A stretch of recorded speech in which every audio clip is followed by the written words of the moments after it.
GF of 6 years selfishly throws it all away in the name of survival. My girlfriend of 6 years cheated on me again and I am more angry than hurt. I'm not sure what I should do either. I'm sorry that this will likely be long and somewhat rambling as I'm making sense of everything. I also apologize for my writing, as I don't post much and I'm not a huge writer as ADHD limits my attention span. I'm on mobile as well. There is also so much more detail that I left out to shorten it up as much as possible. I suppose some background would help. We first met on the internet about a year after moving to help my grandma live out the rest of her time here.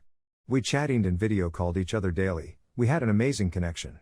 She told she was going through a divorce and was separated from her ex. I had my reservations but didn't think too much about them as the divorce was pretty much final. We then started dating a few weeks after meeting and had a blast getting to know each other. She suffered through losing custody of her child in the divorce. Whole different story of family betraying family in court. I was there for her through the entire mess, especially when she had breakdowns and fainted. We also made some wonderful memories that I will never forget. Then came the arguments where it got a little heated. Once it ended up with her leaving with a fist full of knives and me calling police to find her. The idea of her hurting herself twisted my stomach in knots. I've never felt so helpless. The arguments hit a crescendo when we went to our friend's house and she parked the wrong way on the street, no reason to do so either. Open street, she parked legally first then turned around and parked the wrong way on the street. An argument over the legality started and get really intense. I left the truck and went to hang out with my friends. 5 minutes later, I get a message that she's leaving soon and I better come or find a ride. It was a silent ride back, but the argument soon ensued after we got home. We ended up breaking up and I called my awesome dad and he came to help me move my stuff. A lot of things were said both by her and I that shouldn't have been.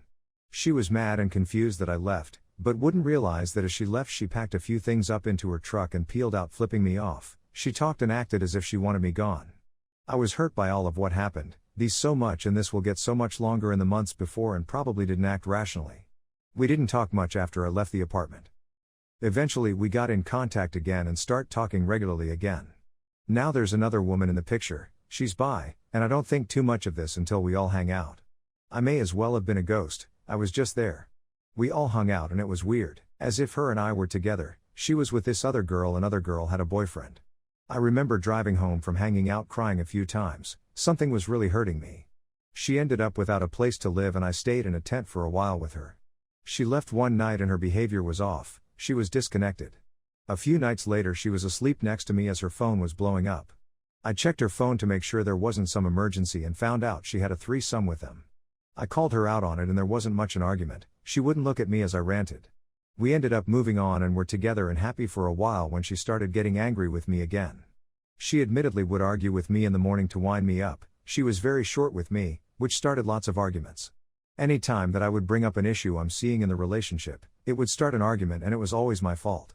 After a bit of, seeing possible issue, try to talk to her about it, then argue, I would stop talking to her for days, sometimes weeks. I know this was wrong but at the time I had no idea what else to do. We were still together when she had another crisis, she was fired from a job. That night, she got suicidal and threatened to take a bunch of pills and not wake up, and good luck on finding her. So I call the local sheriff and tell them what's going on. I didn't hear anything in the morning until she contacted me saying she was still alive, didn't know how and all her pills were gone. As soon as we got off the phone I updated the sheriff. Long story short, they pulled her over, detained her, and called me to take guardianship over her or send her to the mental hospital. I drove to get her and got a hotel for a couple days until we could figure out housing for her. She ended up at her male coworker's house, couch surfing. Well, it wasn't the only thing she was surfing. Eventually it came to light as the signs were there and her conscience finally surfaced. She was in 2 relationships. After some time, we healed and were still together.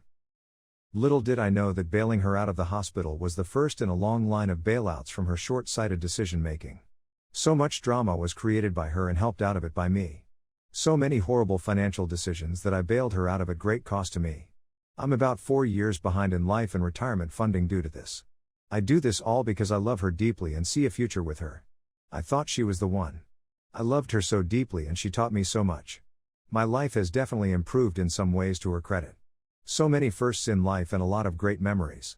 Her daughter and I also developed a father/daughter relationship.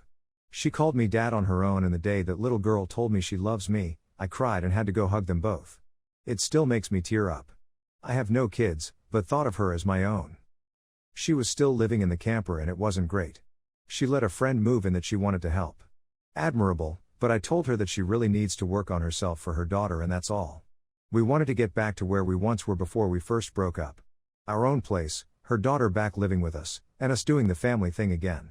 Suddenly, she gets into an argument with her parents and it's off to Oregon for her to move into some guy's house that she's been friends with.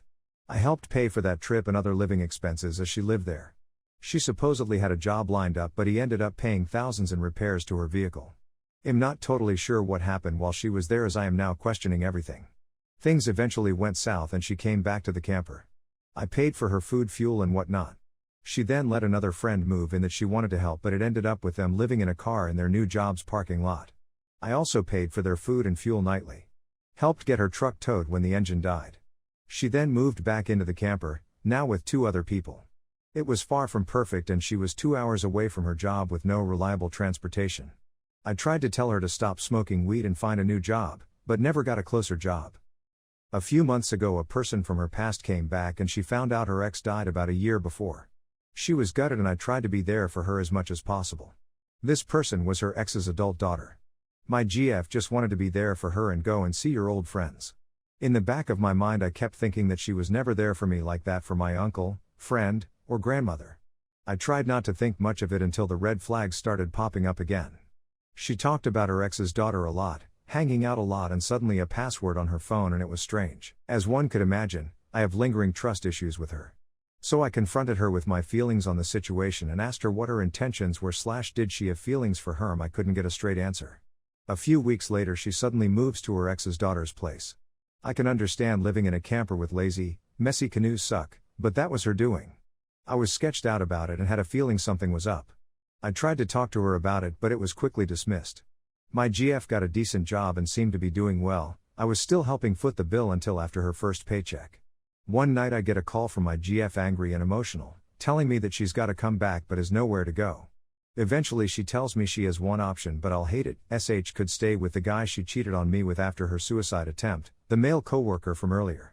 I asked her to not talk to him anymore a long time ago as I was very uncomfortable with it. She never did stop. She eventually leaves her ex's daughters and supposedly is staying in her car, but barely talking to me. It started to seem all too familiar but I had no solid evidence to back up my feelings. Well, 5 days ago I received a call from her ex's daughter telling me her side of the story. I was told that they were dating and had sex and that she's still talking to the guy she cheated on me with and taking money from him as well. I told her to send me any screenshots of texts that would validate the claims. I received over a dozen quite incriminating texts and images. I was devastated. I had what seems like a 2-hour-long panic attack. I was lost, could barely think straight. So I just asked her, when were you going to tell me? I then confronted her with the knowledge and evidence and she denied it with some pretty wild claims about ex's daughter. After work, we had a video call and she finally didn't deny the claims.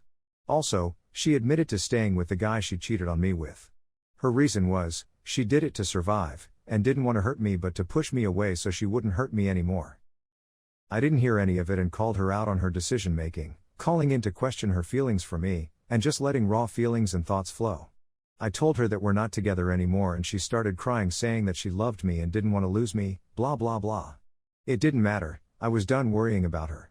Now we're here, the present, 5 days on from the breakup.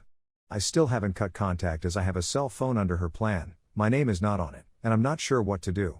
She says she's not with him but now she wears makeup and dresses up more, something she hasn't done for a while in our relationship. She says he holds her to a higher standard? She still contacts me somewhat regularly, when he's not around, sends me pictures of her all done up. It makes me think, why wouldn't she do that for me? I asked her that and she says she's trying to be a better person for me. I asked her how he likes having a trainee GF. She swears she's not with him but I just don't believe it. I know I should cut her off, give her back the phone, and just move on, but part of me doesn't want to let go. I loved her so much, gave her my all, gave her more chances and bailed her out of her dumb decisions than anyone, and this is what I got. I don't think a reconciliation will happen as my trust and respect in her are gone. When we talk about what happened, I'm not nice, I'm blunt about what I think of her actions. The biggest hurt I have, is that I'll never see my stepdaughter again, and that's a pain that's hard to process. I really don't know what to do.